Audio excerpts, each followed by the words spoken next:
दबाकर भागेगा, आपकी किस्मत कैसे बदलती है, आप सोच भी नहीं पाओगे। दोस्तों, भारतीय सनातन परंपरा में प्रत्येक वृक्ष, पौधे और पुष्प का एक आध्यात्मिक और पौराणिक महत्व है। कुछ पौधे अपनी सौम्यता और सात्विक गुणों के लिए पूजे जाते हैं, जैसे तुलसी या पीपल। परंतु कुछ पौधे ऐसे भी हैं जो अपने तीव्र, उग्र और विषैले गुणों के बाद भी देवों के देव महादेव को अत्यंत प्रिय है। इसी श्रेणी में सबसे प्रमुख नाम है धतूरा। एक ऐसा पौधा है जिसे साधारण जन केवल एक विषैले जंगली पौधे के रूप में देखते हैं, परंतु साधक और तांत्रिक इसे शिव की शक्ति का एक साक्षात अंश मानते हैं।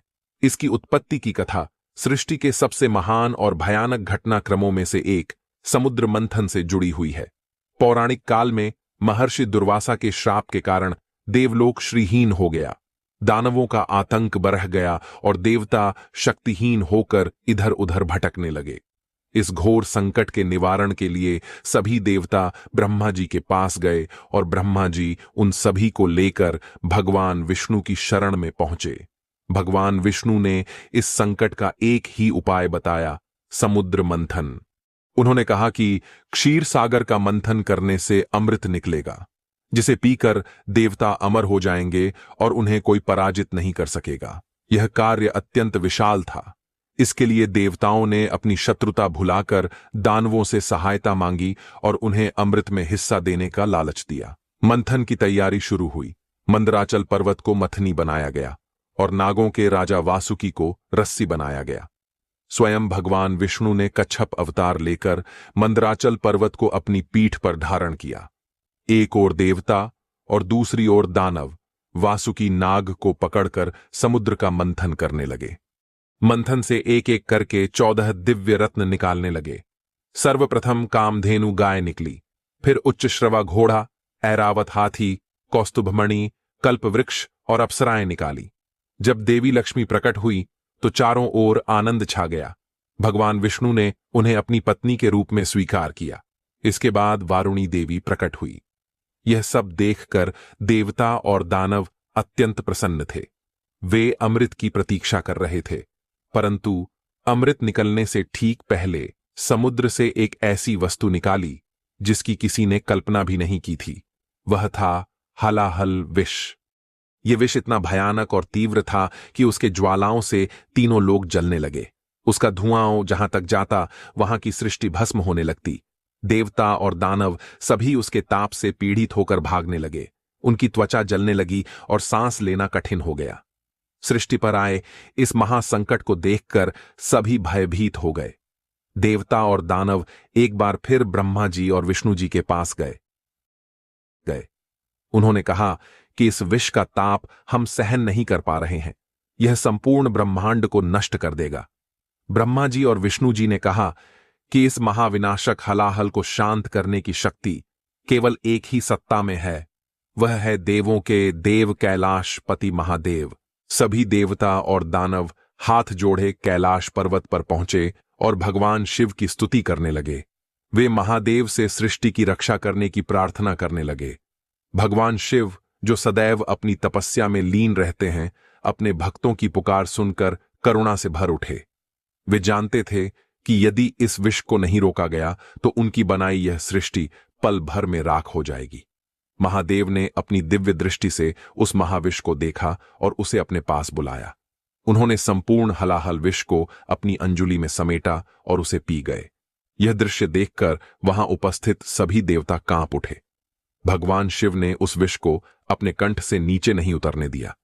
उनकी सहधर्मिणी माता पार्वती ने यह देखकर उनके कंठ को अपने हाथों से दबा दिया ताकि विष उनके शरीर में न फैले और वह केवल कंठ तक ही सीमित रह जाए। उस महाविष के प्रभाव से भगवान शिव का कंठ नीला पडीडीडीएच गया। इसी कारण उनका एक नाम नीलकंठ पड़ा।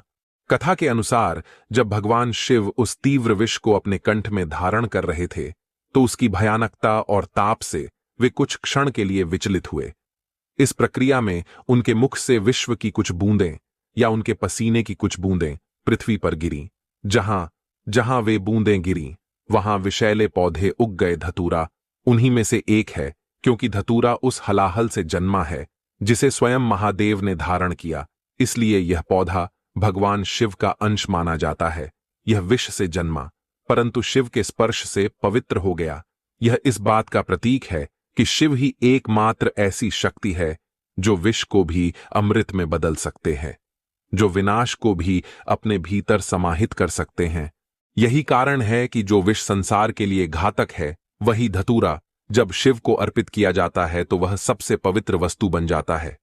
शिव पूजा में धतूरे का पुष्प और फल चढ़ाने का अर्थ है कि हम अपने जीवन के सभी विष, सभी नकारात्मकता, सभी बुराइयों और विकारों को महादेव को समर्पित कर रहे हैं, और महादेव उन्हें अपने नीलकंठ में धारण करके हमें दोष मुक्त कर देते हैं।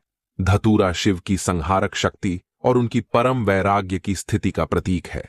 दोस्तों, आइए जानते हैं धतूरे के चमत्कारी टोटके और भूत प्रेत बाधा दूर करने वाला प्रयोग। दोस्तों, धतूरा केवल एक पौराणिक प्रतीक नहीं है।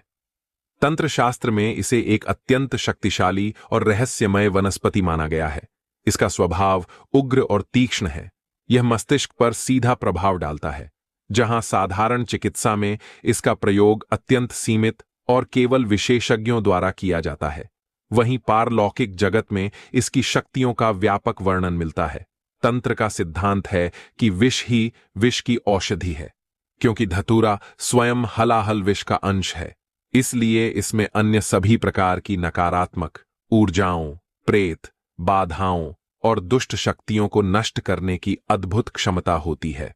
भूत, प्रेत और पिशाच सूक्ष्म शरीर वाली नकारात्मक ऊर्जाएं होती हैं। वे उन स्थानों पर वास करती हैं जहां अंधकार, अपवित्रता या तामसिक ऊर्जा की अधिकता हो। वे मनुष्यों के मानसिक बल को तोड़कर उनके शरीर या उनके घर में प्रवेश करने का प्रयास करती है, जिससे मनुष्य के जीवन में अकारण बाधाएं, रोग, कलह और मानसिक स्थिरता उत्पन्न होती है। इन सूक्ष्म और दुष्ट शक्तियों को भगाने या भस्म करने के लिए धतूरे को एक महाअस्त्र के रूप में प्रयोग किया जाता है। यह महादेव के डमरू की ध्वनि के समान है, जिसे सुनकर बुरी शक्तियां भयभीत होकर भाग जाते हैं। यहां धतूरे से जुड़े कुछ विशेष तांत्रिक प्रयोगों और टोटकों का वर्णन है, जो भूत प्रेत बाधाओं को भस्म करने की शक्ति रखते हैं। एक गृह रक्षा और प्रेत बाधा की घर में यदि नकारात्मक ऊर्जा का वास हो, रात में भय लगता हो, ऐसा प्रतीत होता हो कि कोई अदृश्य शक्ति घर में मौजूद है, तो धतूरे की जड्डीडीडीएच का प्रयोग किया जाता है। इसके लिए रवि, पुष्य, नक्षत्र, शनि, अमावस्या या किसी ग्रहण काल के दिन एक विशेष धतूरे के पौधे का चयन किया जाता है। विशेषकर काले धतूरे को इस कार्य के लिए सर्वश्रेष्ठ माना गया है। साधक उस पौधे के पास जाकर पहले उसे प्रणाम करता है और उसे अपने घर चलने का निमंत्रण देता है। वह शिव या भैरव के मंत्रों का जाप करता है। इसके बाद पौधे की जड़ का एक छोटा टुकड़ा आराम से निकाला जाता है। इस जड़ को गंगा जल या पंचगव्य से शुद्ध किया जाता है। फिर साधक इसे अपने पूजा स्थान पर रखकर महादेव या महाकाल भैरव के मंत्रों से अभिमंत्रित करता है। इसके लिए ओम नमः शिवाय का जाप या अधिक तीव्रता के लिए ओम हरीम भैरवाय नमः जैसे मंत्रों का प्रयोग किया जा सकता है। जब यह जड़ अभिमंत्रित हो जाती है तो इसे एक काले कपड़े में लपेटकर घर के मुख्य द्वार के ऊपर अंदर की ओर बांध दिया जाता है। यह मान्यता है कि यह अभिमंत्रित जड़ एक कीलक का कार्य करती है। कीलक अर्थात एक ऐसा ताला जो बुरी शक्तियों के प्रवेश को रोक देता है। जब कोई भूत, प्रेत या पिशाच उस घर में प्रवेश करने का प्रयास करता है तो धतूरे की जड़ की उग्र ऊर्जा उसे रोक देती है। यह ऊर्जा उन शक्तियों के लिए अग्नि के समान दाहक होती है, जिससे वे पीड़ित होकर उस स्थान से दूर भाग जाती है। यह घर को चारों ओर से एक अदृश्य रक्षा कवच प्रदान करता है। 2 भूत प्रेत भस्म करने का हवन यदि किसी